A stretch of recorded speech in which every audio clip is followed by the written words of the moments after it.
Hi, I'm Femi OK, and you're in the stream. How do you envision God? Our guest on today's programme says that we are born with an inbuilt need to humanise our version of God, and our brain is actually hardwired to do so. Author, commentator and religious scholar Reza Aslan will be joining us. I'm Malika Bilal, and I'll be bringing Reza your comments and questions. Keep those coming to me with hashtag AJStream. And of course, we're live on YouTube. There's a chat off to one side. One of our producers is moderating. Type right in there what you want to ask Reza, and I'll bring that to him. Now, for those of you who aren't familiar with Reza Aslan, here he is on Up Front with Mahdi Hassan in November. What conclusions have you arrived at over your life and your career, dare I say, over whether religion is a force for good or evil, a positive or a negative? It's both. I mean, religion is both a force of good and evil because religion is a man-made institution and human beings are both good and evil. And so I don't know why it would come as a surprise to learn that the religious institutions that we create can also be responsible for profound acts of good and compassion and positivity, and for equally profound acts of violence and bigotry and hatred. Two very different versions of religion there. Lots to talk about. Reza Aslan joins us from the US city of Houston. Reza is on a book tour for his latest work, God, A Human History.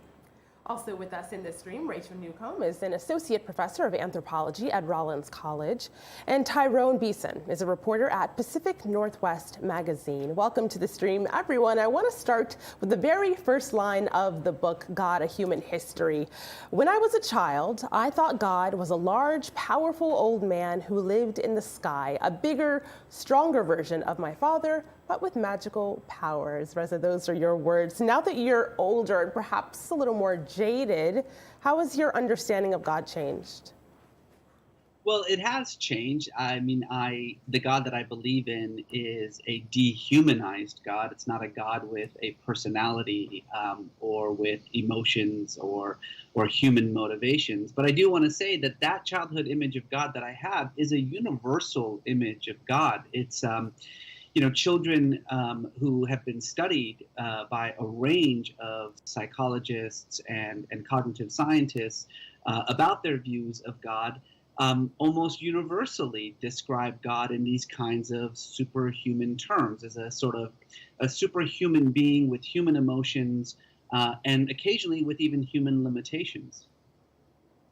In your human history of God, Reza, there are so many stories just packed through from the earliest times where man had some kind of sense of there was another force outside of himself, or he decided that there was, right up until current day.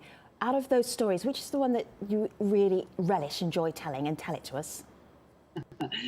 Well, so one of the things that I do to describe prehistoric spirituality, which of course is a very difficult topic to discuss and to dissect, is I take the Adam and Eve story in the Bible and I pretend that Adam and Eve were actually our Homo sapien ancestors. And so I take you through what their spiritual life would have looked like. Specifically in the first chapter, I walk you through their journey into one of the spectacularly painted caves that dot the landscape of Europe and Asia, but can be found as far afield as Australia and the islands of Indonesia, even here in North America, although obviously they're much newer in North America. And what I'm trying to do is explain to you that what was taking place inside of these caves was very likely a spiritual exercise, that the caves themselves were meant to be a kind of subterranean sanctuary that reflected a very well-controlled religious experience, something kind of akin to going through the Stations of the Cross. And so this is kind of my way of melding, what we know about the scientific evidence for our ancient ancestors and the biblical view of Adam and Eve as the first humans. So we got a question here via Twitter. Lalamar says, in the book, Reza talks about the faith impulse being embedded in us as a product of our evolution, but he's also said that faith is ultimately a choice. Could he clarify that, as it seems like a contradiction? Right. So the religious impulse, the impulse to believe that we are more than the sum of our material bodies, that there is an immaterial aspect to us, what sometimes is referred to as substance dualism, the idea that the mind and the body are separate and distinct. Yeah, that is a cognitive impulse. I think the evidence indicates that that is a function of our brains. What we do with that, of course, is a choice, whether we choose to actually continue to believe, to explore that impulse. That is a choice. And I make that statement specifically to address this conversation that we sometimes have, a useless conversation as far as I'm concerned, about whether we can prove or disprove God, or whether faith has a rational aspect to it. And the answer to both those questions is no. You can't prove or disprove God. It's a waste of time to even have that kind of conversation. And that the faith experience, the religious impulse, however you want to define it, is not a rational thing. It's an experiential thing. It is in many ways an emotion, like any other emotion. And it has everything to do with who you are as a person, your life experiences, how you relate to the world and those around you. Frankly, like any emotion that you have. So yes, it is an inborn impulse, but what we do with it is a choice. How we choose to explore it is a choice. Whether we choose to ignore it or not is a choice. Let me bring in Rachel and Tyrone. Let's start off with Rachel. Rachel, I know you looked at a number of the faiths that Reza talked about in the book, and you had a particular question about the focus of those faiths. Go ahead. Yes, I noticed in the book you did spend a lot of time talking about the three big monotheistic faith traditions and how the impulse to humanize God arose within those religions and how they developed as a result. But what about some of the other faith traditions that don't seem to need a deity at their center, let alone an anthropomorphic one? Yeah. So the last third of the book, the last 3 chapters, do deal with the monotheistic faiths, primarily because the very idea of monotheism is such a new phenomenon. I mean, in the hundreds of thousands of years that you can say with some measure of confidence that we can see evidence of religious expression, the idea of one God is barely 2,500 years old. And by the way, that doesn't mean that it didn't arise occasionally. It did. It just was repeatedly rejected, sometimes violently so, precisely because of what I'm talking about with regard to this humanizing impulse. Human beings are more than comfortable with the existence of contradictory, conflicting emotions and characteristics within themselves. They are not so comfortable with that in a single God. It just made more sense to the ancient mind to have a God for each one of our attributes, each one of our emotions. And so that's what I wanted to explore and why I focused the last third of the book on those 3 religions. However, I do talk about Taoism and particularly Buddhism. It's important to understand that the idea that Buddhism is a non-theistic religion is a misunderstanding of what Buddhism is. Certainly in the Theravada branch of Buddhism, there is no conception of a deity in the way that we would understand it in the West, but in the much, much larger Mahayana Buddhism, not only is there a very clear sense of an idea of divine beings or supernatural beings, but those supernatural beings are always, without exception, understood in humanistic terms. Indeed, much of the sort of theological underpinning of Mahayana Buddhism understands the Buddha himself as essentially pure Dharma in human form. So how we think about the divine, that's not the issue. Or how many gods there are, that's not the issue. The issue is that we have a compulsion to use ourselves as the lens to understand the world, and that includes the divine. And so we just simply project our own natures, our own personalities, even our own bodies upon the gods. Let me show you this review from the Seattle Times. Reza Aslan's intriguing book explores questions about God. Tyrone, you wrote this review. If you had had Reza to hand at the time, what would you have wanted to ask him? And go ahead and do it now. You know, when I saw the title of the book, actually, and the human history, I started to think immediately of my own experience. I don't practice any religion now, but I grew up in the South of the United States in Kentucky, and I remember the deeply humanized version of God that I got in Sunday school and with the booming voice of the Baptist preacher. God is almost like a friend in a way, not just your savior, not just this spirit that you go to, but someone who comes down to you into the pews, and so I started to have all these memories. And when the first line of God being this old guy in the sky, I mean, I completely understood. Can you talk about how God becomes meaningful in a very personal and intimate way with people? Because it's such a part of religious tradition where I come from. Do you know God? Have you met God? And that idea that it's a person who you have to come to know, almost like a next door neighbor, and maybe trace that back to God's origins, if you will. Yeah, that's really, really great question. In many ways, the thesis of the book is that if you could look at the entire history of human spirituality as one long, interconnected, and remarkably cohesive attempt to make sense of the divine by giving the divine human emotions, human personalities, human strengths and weaknesses, human virtues and vices, until, of course, in the person of Jesus Christ, God literally becomes a human being. And I truly believe, I mentioned this in the book, I truly believe that part of the reason why Christianity is the largest, most successful religion in the history of the world, and very likely will continue to be for quite some time, is that it gives, it fully abandons itself to this unconscious impulse to humanize God. Christianity says God is not human-like, God is literally a human being. If you want to know what God is like, then just imagine the most perfect human, perfectly kind, perfectly compassionate, perfectly loving. That's God. That is a very easy thing for people to do, regardless of what culture they are from. I mean, this idea that this utterly inexpressible, ineffable, mysterious thing can be known so easily simply by imagining him as a person is an enormously appealing theological idea. It was appealing to me. That's partly why I became a Christian in high school for a few years. Precisely, I think, for that reason. I almost refer to it as, it feels like scratching a cognitive itch that we all have.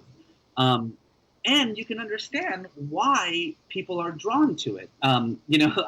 Your story is hilarious. My story is something like that. When I became an evangelical Christian when I was 15 years old, my youth pastor gave me a card, like a baseball card with Jesus's image on it.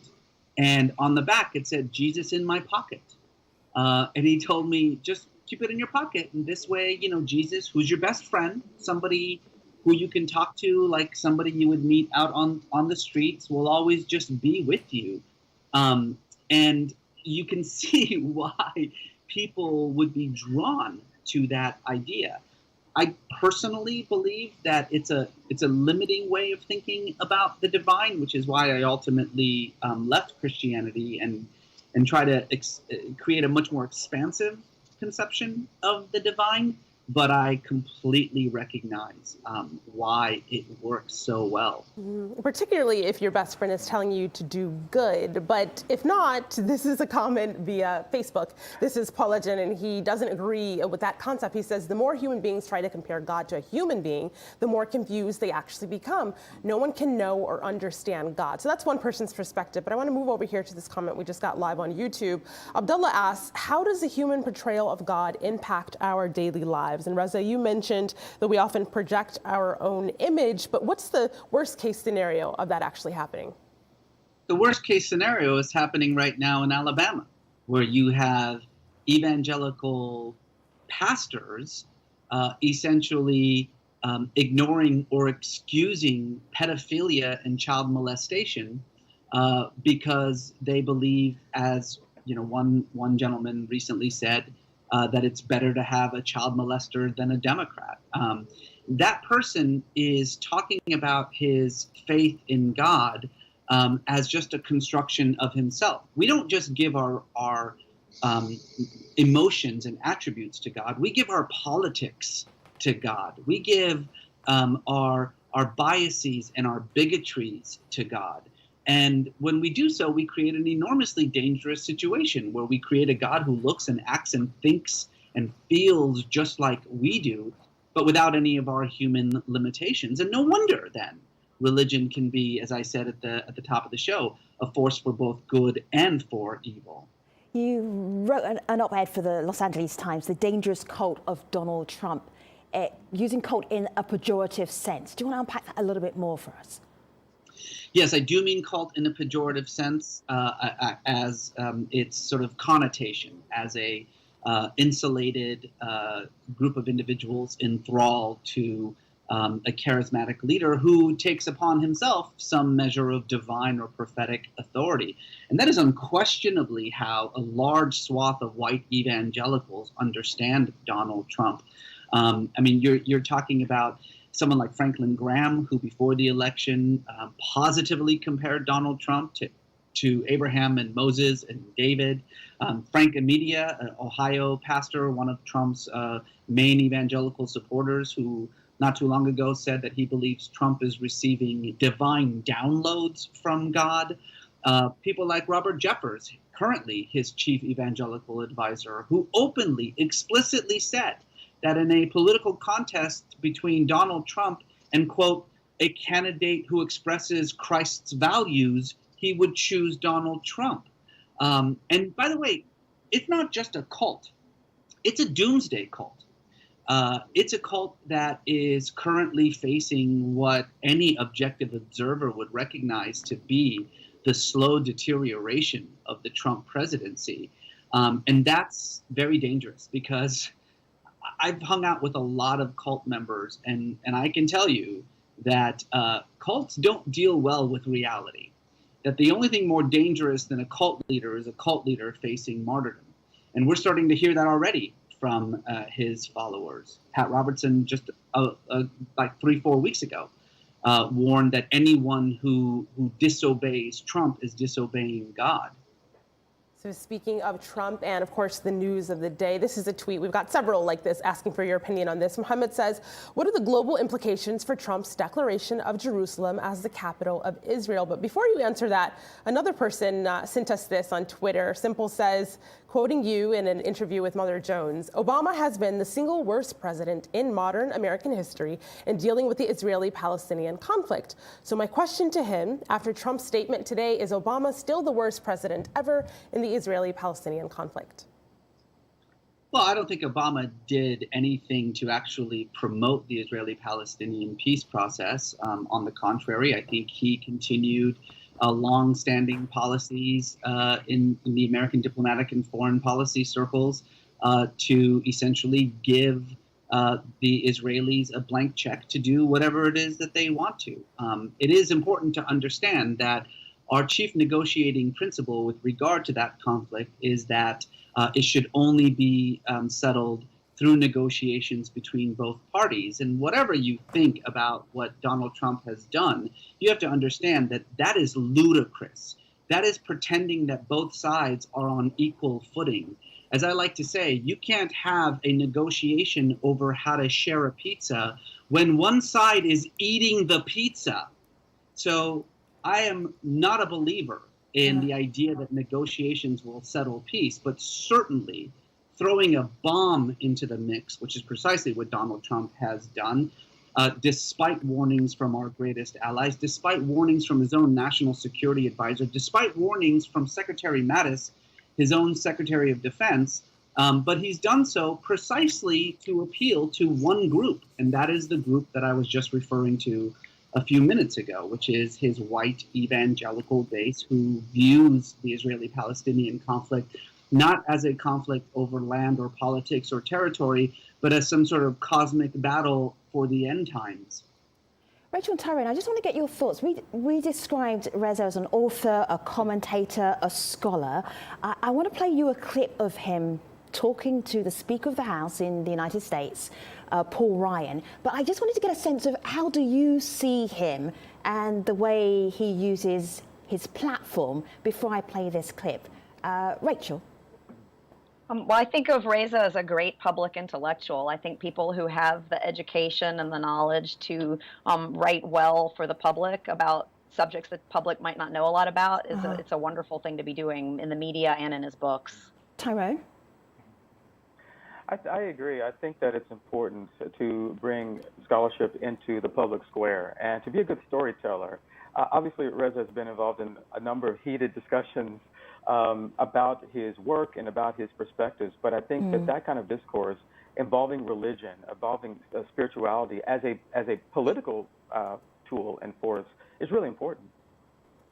Let me play you this clip then. I think you might want to think of this as maybe a little bit of activism, and I'm really curious about this, Reza. Have a look.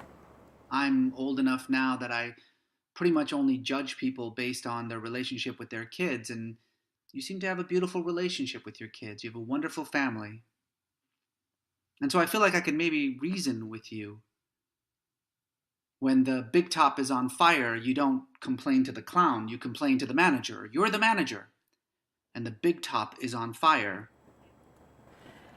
Reza, is part of what you do about calling people out? Do you feel that because you have this background in decades and decades of looking at faith, looking at religion, looking at how people can be better people, that you also have this ability to say, listen, I'm using my name to call this out, to call you out? I think that it's not just a responsibility. I mean, it's a duty. I got a lot of both positive and negative comments about how I had my show on CNN canceled because of my criticisms of Donald Trump. And people ask me all the time whether I regret it. I mean, I certainly regret losing what I thought was a great show. I regret the fact that dozens of people lost their jobs as a result of it. But I think that history is looking down at us at this moment, that every single one of us is going to be judged by how we respond to what is nothing short of an existential crisis in this country. You know, we in the United States do a pretty good job of rallying together when we are attacked by enemies abroad. We have an enemy within right now that is systematically dismantling not just our democratic norms, but the very values upon which this country was founded.